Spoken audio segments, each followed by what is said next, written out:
Oke geng ya, apalagi ya, mungkin itu aja untuk pelajaran pengukuran secara individual. Mungkin lain waktu saya akan bagaimana cara mengukur atau bagaimana caranya memeriksa PCB seperti ini.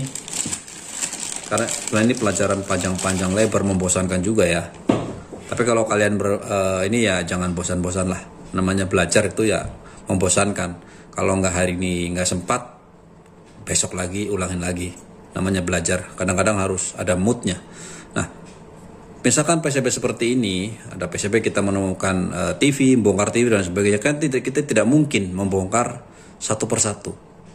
Jadi kita harus mengukur, kira-kira harus mengira-ngira, mengukur mana yang rusak, ya kan? Kita harus mengira-ngira. Nah, mengira-ngira itu tidak bisa kita dengan pandangan mata, makanya kita gunakanlah multimeter. Jadi kita ukur kira-kira. Misalkan paling gampang adalah tegangannya. Kira-kira kita harus tahu IC ini HD1648 tegangan inputnya mana, kita ukur tegangan inputnya, outputnya mana, kita ukur terhadap ground, terhadap positif dan sebagainya. Nanti kita akan tahu ini rusak dan tidak, atau resistornya, atau diodanya, atau kapasitornya, atau transistornya dan lain sebagainya.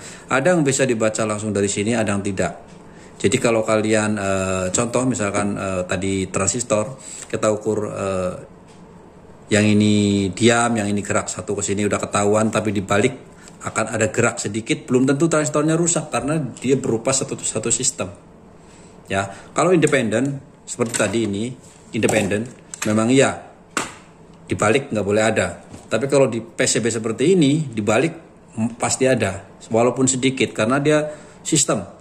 Mungkin dia sedang baca resistor, sedang baca IC, sedang baca kapasitor, dengan baca dioda dan lain sebagainya. Jadi tidak bisa. Nah ini nanti akan ada bila kalian sudah hafal udah caranya, tahu ngukur ini, ngukur udah hafal, maka ini akan lebih mudah ke sini, ya kan?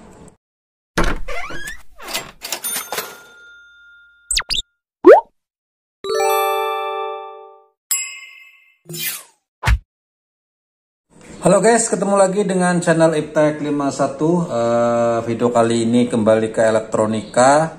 Bagi kalian yang hobi elektronika dan ingin belajar elektronika, silahkan kunjungi playlistnya di elektronika. Lihat playlist ya di video saya yang berhubungan dengan elektronika. Oke, kali ini akan melanjutkan tentang analog multimeter. Kemarin kita udah membahas digital multimeter, analog multimeter. Ini juga digital ini ya. Ini temperatur meter dan juga kalibrator. Tapi ini nantilah ya, ini digital mudah lah. Yang paling agak rumit kan sebenarnya seperti ini, karena kita harus lebih berhati-hati karena ada selektor yang tidak boleh salah di sininya. Sekali kita salah maka ini akan rusak gitu ya. Untuk mempelajari apa itu analog multimeter, itu juga ada videonya di playlist itu. Coba lihat deskripsi deh untuk ini ataupun ini. Nah, dari sekian banyak kemarin kita sudah DC ngukur DC, tegangan DC sudah, tegangan AC sudah, resistor sudah. Nanti kita coba ke IC, ke transistor atau ke dioda ya. Mungkin IC hanya untuk mengira-ngira apakah IC ini jebol atau tidak. Mungkin itu saja. Kita tidak bisa menentukan IC ini betul-betul bagus atau tidak, karena itu nggak mudah gitu ya, pakai IC tester harusnya.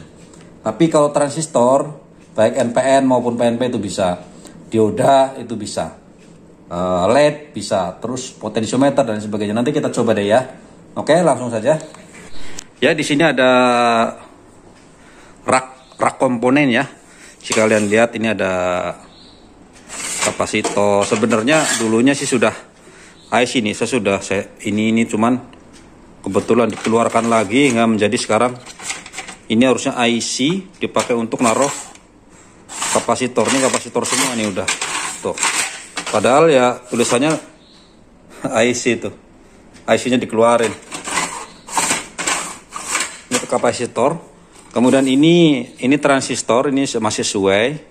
Misalkan 2N2905, 04, nah ini 2N66 sekian. Tuh ada banyak. Oh, masih juga ada beberapa ini IC juga, transistor, MOSFET dan sebagainya ya. Tuh masih banyak lah. Nanti kita bisa coba salah satu untuk cara ngetesnya. Ini ada trim port potentiometer. Kemudian ke sini ada mulai ini IC. Nah, ini masih sesuai ya IC. Nah, IC ini memang agak sedikit complicated, tidak bisa begitu saja. Nanti kita agak sedikit lebih rumit kalau ngukur ini. Ini masih kosong, sebenarnya masih kapasitor juga, resistor juga. Ada banyak resistor sebenarnya.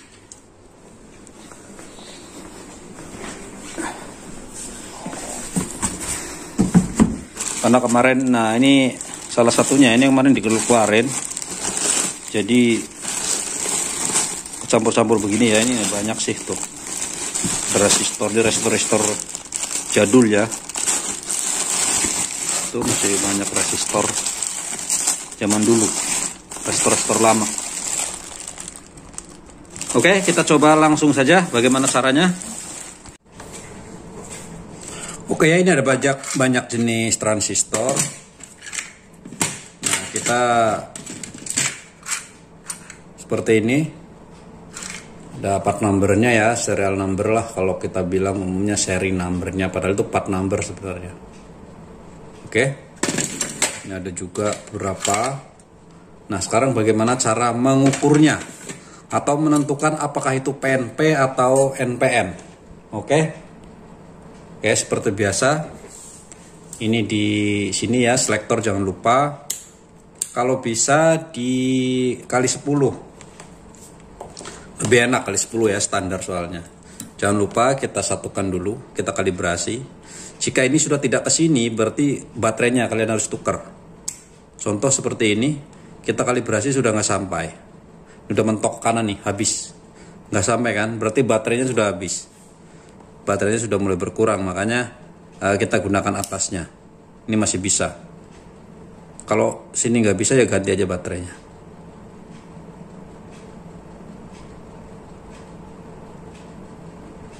Oke, pastikan di 0. Sambil disatukan ini 0.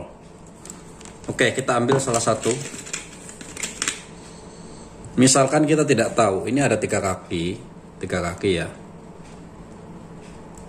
Kita hanya tahu nomornya saja. Ini misalkan 2N4036. Ini ya, 4036. Ini transistor apa, ini jenisnya apa, untuk apa. Sebenarnya sekarang itu udah dipermudah ya, ada internet.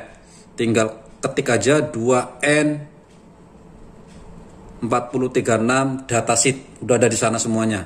Transistornya apa, ini kaki apa, ini apa, semuanya sudah ada. Gampang sekali. Sekarang udah terbantu oleh internet. Kalau zaman dulu kan nggak ada, susah, harus mempelajari dulu ya seperti ini. Tapi nggak apa-apa. Tentu kalian juga harus bisa, supaya lebih bisa aja untuk mempelajari elektronika kan harus gitu ya. Oke, kita harus cari tahu dulu mana ini jenis apa, ini kaki apa. Transistor itu ada 3 kaki, ada basis, ada kolektor, ada emitor. Basis istilahnya sebagai inputnya, masuknya input, maka kolektor akan menuju ke emitor jika itu NPN. Contoh, misalkan ada tegangan dari aki 12 volt masuk ke kaki kolektor. Di emitor dia akan tidak ada tegangan outputnya. Begitu basisnya kita kasih injek tegangan, misalkan tegangan 2 volt, maka di emitornya akan keluar. Istilahnya itu switchnya. Kalau kita kasih tegangan electrical switch, maka dia tegangan dari sini akan ke sini, akan ngebuka. Pintunya akan terbuka, maka tegangan akan keluar. Oke, itu adalah salah satu fungsi transistor. Untuk penguatan juga, untuk switching juga, untuk macam-macam, karena ada fungsinya gitu ya. Oke, ini mana? Seperti biasa, merah dan hitam. Karena kita harus menentukan merah ya merah, hitam dan hitam. untuk mencari NPN atau PNP. Contoh, kita cari aja mana yang bergerak di sana. Lihat jarum. Ini ada bergerak satu. Oke. Nggak ada. Kita kembali lagi ke yang tadi yang gerak. Di mana tadi yang gerak? Di sini. Oke. Gerak. Pindahlah yang ini. Oke, gerak kira-kira ini seperti itu. Oke. Itu menunjuk kira-kira di sana. Kali 10 kira-kira menunjuk di sini. Lah lebih kurang ada 5, ada 10 kadang-kadang aja. Seperti itu. Nah. Oke. Kalau dibolak-balik nggak boleh ada, kosong. Dibolak-balik kosong.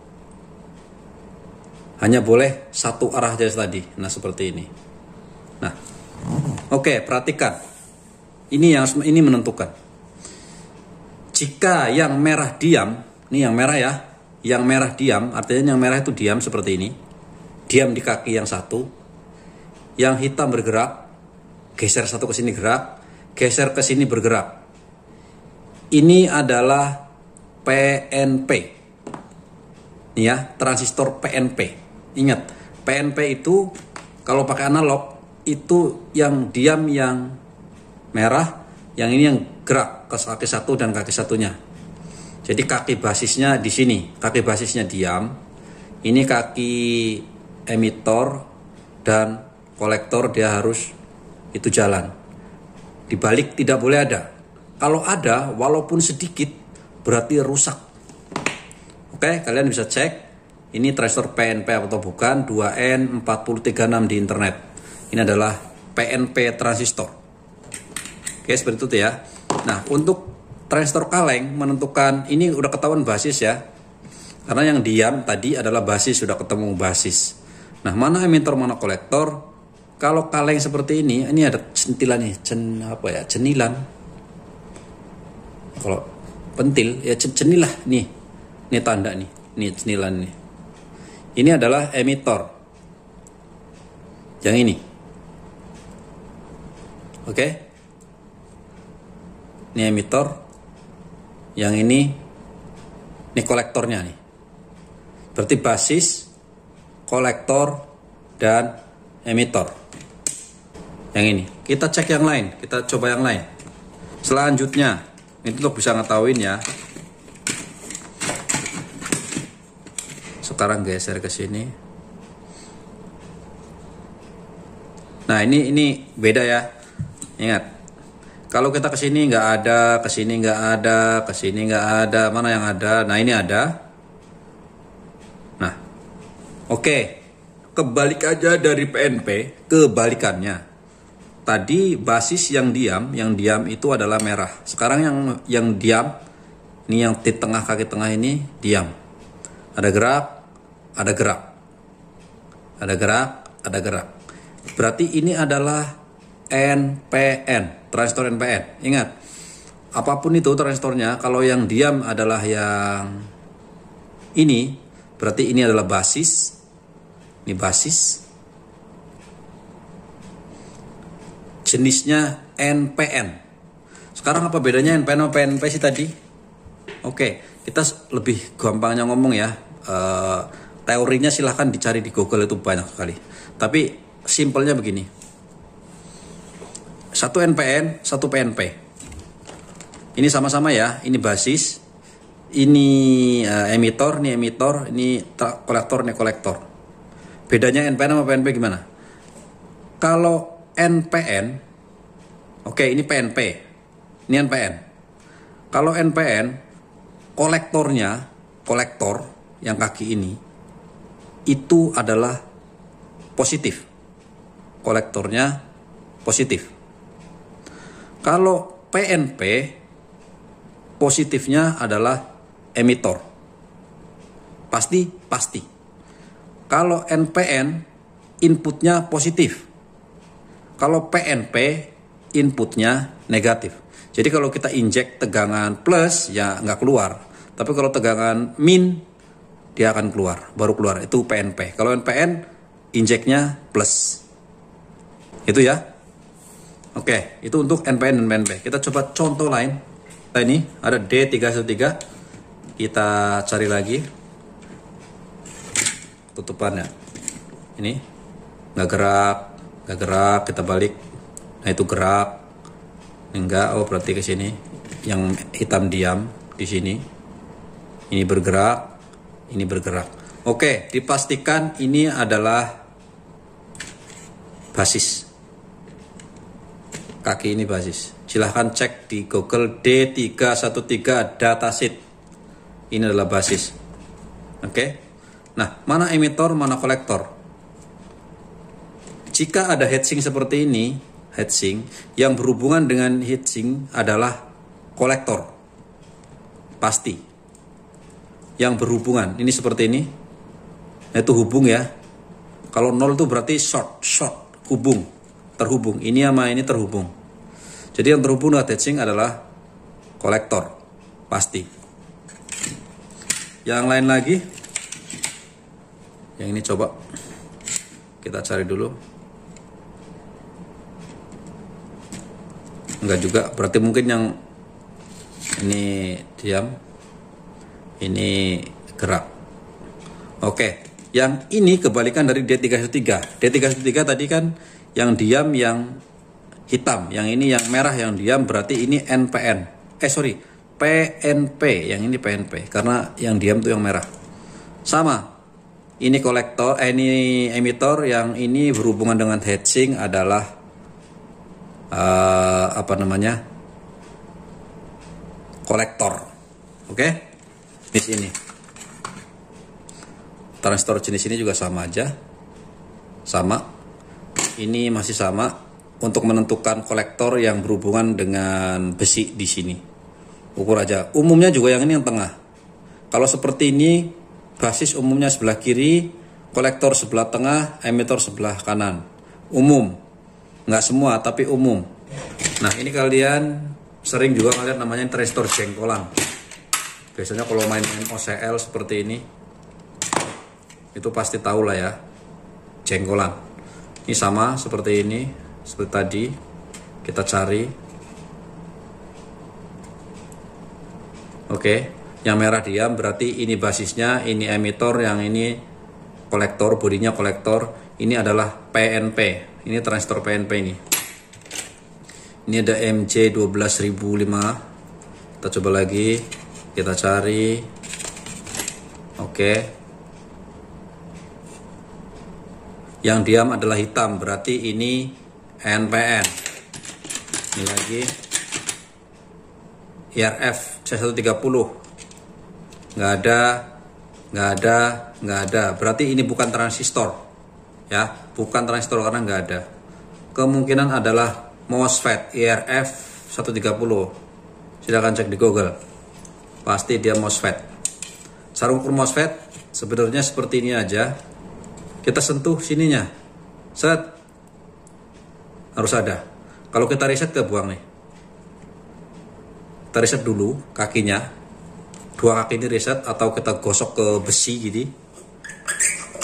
Maka dia akan hilang. Hilang lagi. Tuh. Nggak ada kan? Nggak nunjuk kan? Ingat, seperti ini. Kita sentuh seperti ini. Set.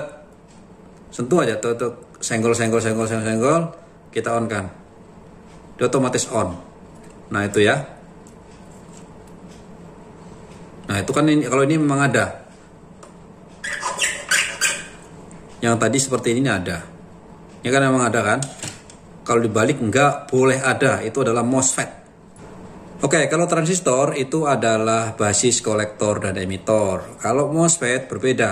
MOSFET itu adalah gate atau gerbang, drain atau kolektor kalau di MOSFET, source atau emitor kalau di transistor. Sama seperti tadi. Kalau yang menyentuh adalah ini hitam, berarti ini jenis N-channel, transistor N-channel. RF130 itu transistor N-channel. Ada lagi nggak ya? Sama 30. Ada nggak P-channel? ternyata tidak ada MOSFET P channel, sedang nggak punya saya. Nanti kita coba lain waktu. Oke guys, itu tadi ya tentang transistor dan juga MOSFET. Silahkan kalian lihat datasheet lah di Google, juga banyak sih ya, tinggal ngeliat aja. Kalau sekarang udah gampang, kalau dulu ya susah ya. Ini kalau zaman dulu, ini adalah primbon saya, primbon elektronik. Lihat sudah seperti itu, namanya ECG Semiconductor Master Replacement Guide. Jadi untuk mengganti cari transistornya apa, seperti ini guys. Sudah kayak primbon kan, ini seperti itu. Lihat, ini ada jenis-jenisnya. Ini udah halaman berapa udah hilang nih. Ini ada IC tune decoder, ada IC dan lain sebagainya. Kita di sini tuh lihat ada gambarnya semua. Tuh, ini IC apa aja, semuanya ada guys. Bentuknya seperti apa tuh ada. Ini daftarnya, daftar mungkin ada jutaan kali ya, karena setebal ini tulisannya kecil-kecil gitu guys. Tuh, kecil, banyak sekali segini. Dari sini kita nge-refer ke depan sini, baru ke gambarnya seperti ini. Itu primbon-primbonnya tuh. Jadi kita tahu kakinya apa, fungsinya apa, dan lain sebagainya. Nah seperti ini. Oke, tapi sekarang udah zaman. Iya. Tapi zaman udah modern guys. Jadi ini pensiun. Sekarang sudah menggunakan Google. Tinggal tulis saja, ketik datasheet, udah tinggal download aja di PDF. Banyak. Oke guys, saya rasa itu apalagi ya, dioda yang belum ya. Kalian belum tahu dioda ya, dioda seperti apa sih? Kenapa dioda di sini sangat langka ya, padahal banyak dioda harusnya. Oke, selanjutnya adalah dioda. Ini salah satu contoh dioda yang besar ya. Ada banyak dioda, dari mulai yang sebesar ini sampai yang sebesar ini atau segini. Dioda itu ada dioda biasa, ada germanium, ada silikon dan lain sebagainya. Ada juga Zener. Zener itu adalah menentukan tegangan. Misalkan Zener 5 volt, berarti dia akan menjaga tegangan tetap di 5 volt. Oke. Kalau transistor seperti ini biasa itu dioda penyarah aja. Maksudnya penyarah ini seperti kan. Seperti ini. Ini ada garis. Ini adalah positif, ini adalah negatif. Anoda dan katoda. Nah, fungsinya apa? Jadi kalau ada positif, plus dari sini masuk ke sini, dia akan keluar. Tapi kalau positif masuknya dari sini, nggak akan ada. Jadi ini sebagai jalur searah aja. Kalau ada positif, baterai misalkan aki ya, aki yang kaki ini dimasukkan ke aki gini ke positif, maka di sini akan keluar. Ada positif di sini keluar. Tapi kalau dibalik seperti ini, tidak akan ada. Nah, akan ngeblok di sini karena ini min. Nah, kalau ini dimasukkan ke min baru bisa. Baterai min dimasukkan, makanya ini keluar min. Tapi kalau dibalik ya nggak keluar juga. Nah, ini adalah sebagai blokir.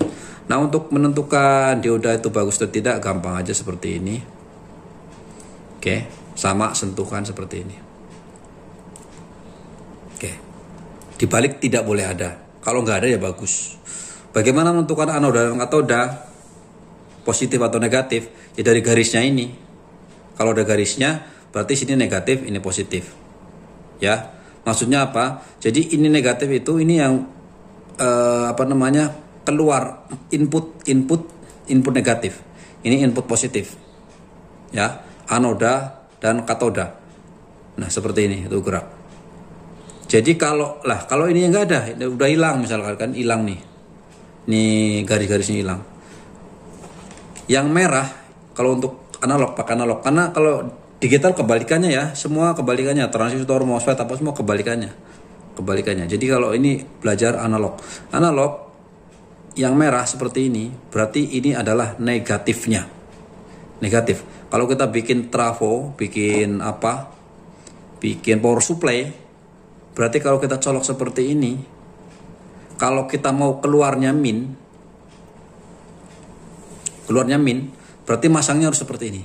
Set. Maka dia akan keluarnya min. Kita ukur tadi seperti ini ya. Tuh. Merah harusnya kan positif, jadi min gitu. Kalau begini ya nanti keluarnya jadi positif. Itu untuk pelajaran power supply. Nanti power supply fungsi dari dioda seperti apa. Dioda itu penyearah. Jadi kalau kalian dari listrik PLN itu adalah AC 220 volt misalkan. AC 220 volt. Nah, ini adalah elko 220 volt. Ini adalah DC. Jika dimasukkan ke sini ya dia meleduk, nggak bisa. Makanya harus pakai seperti ini.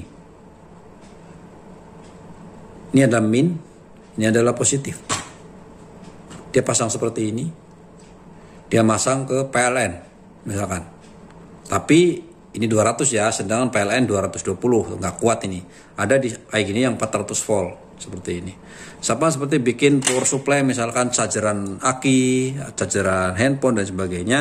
Itu juga sama, diturunkan dulu tegangan dari 220 ke tegangan yang kita butuhkan, kemudian diarahkan. Itu adalah AC. AC ini yang mendesekan. Setelah jadi DC, kita harus murnikan ini sebagai penghalus supaya tidak ada ripple, supaya tetap flat DC. Kalau nggak ada ini, maka dia akan masih ada ripple-ripplenya gitu ya. Kalau nggak ada ini, dia akan sinus AC masih. Oke, selanjutnya mungkin transistor, kapasitor ya. Kapasitor. Kalau resistor kemarin kalian sudah kan. Nah ini ada kapasitor, ini ada elko, elektrolit kapasitor, nilainya 470 mikrofarad, 200 volt, besar. Kalau yang besar, ini elko, ini juga elko, ini ya satuan ini, karena baru kan begini. Kemudian ini ada jenis-jenisnya tuh, ada macam-macam. Ada juga yang tantalum, ada juga yang film dan lain sebagainya. Adalah kapasitor. Bagaimana cara mengukur kapasitor? Kapasitor itu tetap seperti ini, tidak berubah, tetap kalibrasi. Tinggal arahkan aja seperti ini, tempelkan. Ada gerak sedikit. Kalau tidak geraknya kurang banyak, kita tinggal naikkan. Naikkan, setinggi-tingginya nggak apa-apa. Waduh mati. Ya udah. Berarti mati 2 nih, kali 1 sama itu mati. Oke, kita tinggal seperti ini. Dia akan nunjuk sedikit. Tuh, nunjuk dan kembali lagi. Nunjuk, balik lagi. Nunjuk, balik lagi. Kita balik, ininya kita balik ya. Nunjuk, balik. Terus ininya kita balik kakinya. Set. Atau ininya yang kita balik nggak apa-apa. Tuh, set. Nah, kakinya kita balik, yang merah di sini, yang hitam di sini. Set. Kalau ada nunjuk di sini, misalkan di sini atau di sini atau di sini, nggak mau turun habis, berarti itu bocor. Berarti rusak, ininya rusak. Yang gede juga sama guys, ini sama juga nih, yang besar nih. Cuman dia lebih lama biasanya. Tuh, turunnya lebih lama. Semakin besar kapasitor, turunnya semakin lama. Biar cepat ya kita turunkan ini aja, lebih cepat. Tuh, tapi ya di bawah. Nah, intinya dia harus gerak ke kanan, kemudian balik dan harus nol lagi di sini. Kalau dia dinunjuk di sini, di sini, di sini, itu bocor guys. Bocor atau memang ininya terlalu besar, ininya besar. Kalau 20.000 mikrofarad, pasti ini nggak akan nol karena memang masih kesimpan di sini. Ini kan kayak baterai yang nyimpan. Termasuk ini juga sama. Semakin kecil nilainya, semakin sedikit ke kanannya. Atau kalau bisa gunakan kali 10 atau kali 100. Ada tipe lain yang kali 100. Seperti ini. Itu kan geraknya hampir nggak kelihatan. Karena saking kecilnya. Seharusnya kita menggunakan kali 10. Tapi kali 10-nya mati guys. Saya nggak bisa ngukur yang ini ya. Karena ini paling enggak harus menggunakan kali 10 atau kali 100 supaya ini gerak. Makin kecil nilai kapasitannya, dia akan makin gerak. Ada gerak tapi sedikit sekali. Dia harus gerak ke kanan dan ke kiri. Apalagi udah ya. Ya karena ini terlalu kecil, nggak bisa. Ini rusak sih, sorry. Oke, selanjutnya adalah itulah guys, ini adalah potensiometer. Jadi potensiometer itu apa? Potensiometer adalah resistor variabel. Ini adalah resistor variabel. Itu namanya potensiometer. Nah, ini dipakai untuk volume radio lah. Kalau kalian lihat radio zaman dulu kan diputar gini. Sekarang digital, dulu diputar gini. Set volume, bass, treble dan sebagainya. Sekarang masih ada kali ya. Nah, ini ada nilainya. Misalkan ini nilainya udah langsung terbaca di sini. Kelihatan nggak? 10 kilo. Nah, ini. Sorry, kelihatan apa enggak ya? 10 kilo. 10 kilo berarti kita membacanya pakai kali 1 aja, karena memang juga rusak kali 1. Kalau kali 1 berarti 10 kilo kira-kira di sini guys. 10 ya. 10 kalikan 1. Nih, kali 1. Berarti 10 kilo.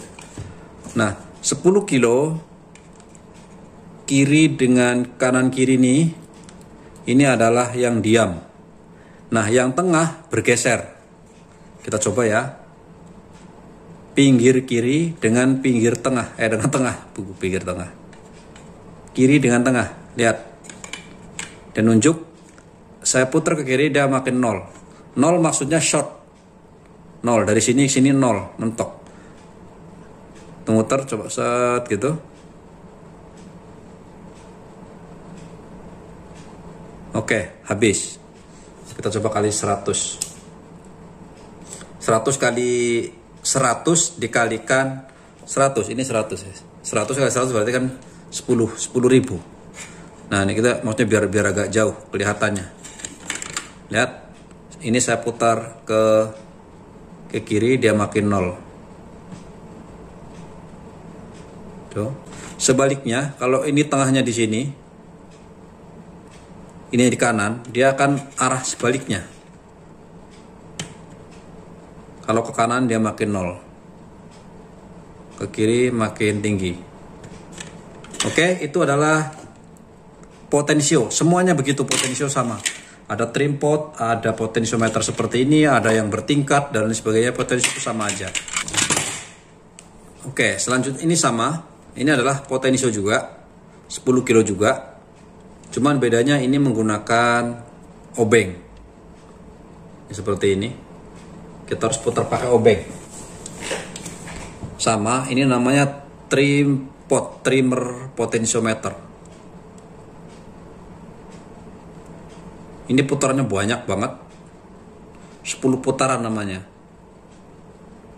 Oke, udah full 10 kilo. Ini akan makin ke bawah, makin ke bawah. Ini putarnya banyak banget.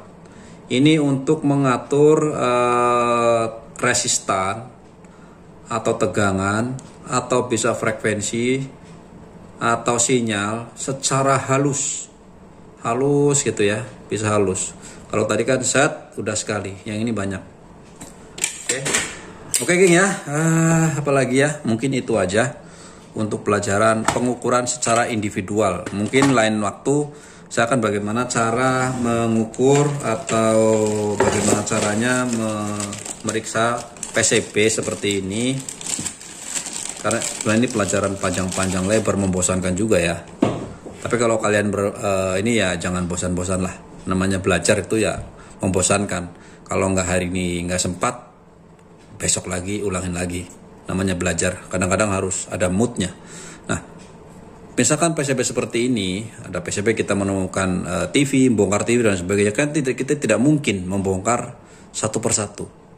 Jadi kita harus mengukur, kira-kira harus mengira-ngira, mengukur mana yang rusak. Ya kan? Kita harus mengira-ngira. Nah, mengira-ngira itu tidak bisa kita dengan pandangan mata. Makanya kita gunakanlah multimeter. Jadi kita ukur kira-kira. Misalkan paling gampang adalah tegangannya. Kira-kira kita harus tahu IC ini HD1648 tegangan inputnya mana, kita ukur tegangan inputnya, outputnya mana, kita ukur terhadap ground, terhadap positif dan sebagainya. Nanti kita akan tahu ini rusak dan tidak, atau resistornya, atau diodanya, atau kapasitornya, atau transistornya dan lain sebagainya. Ada yang bisa dibaca langsung dari sini, ada yang tidak.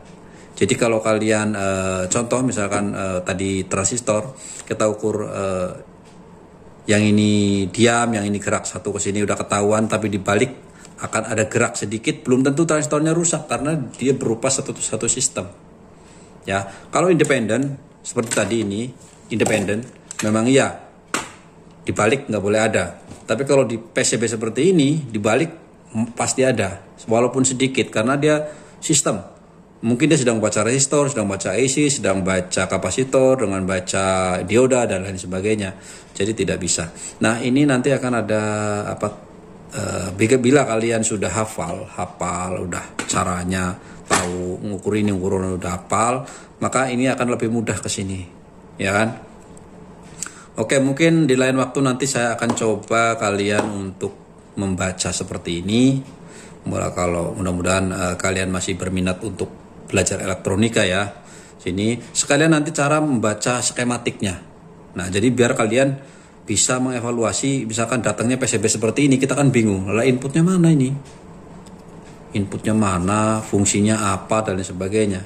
Kita nggak bisa ngira-ngira, memang tidak bisa, kecuali ada gambarnya, ada skematiknya. Nah, ini setiap pin itu ada jalurnya. Jalurnya mana, keluarnya mana, inputnya mana, tegangannya mana, dan sebagainya, kontrol mana, sensor mana, dan lain sebagainya. Ini banyak sekali fungsinya seperti ini. Nah, ini hanya bisa dilakukan dengan skematik.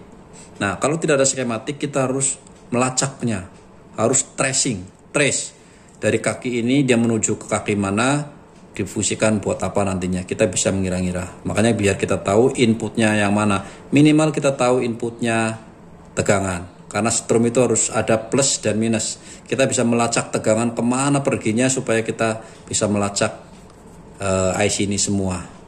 Oke, geng? Itu saja, sudah panjang lebar sekali, mudah-mudahan bermanfaat buat kalian. Jangan lupa ya di subscribe, di like, dan di share kepada teman-teman. Salam Iptek 51 dan bye-bye.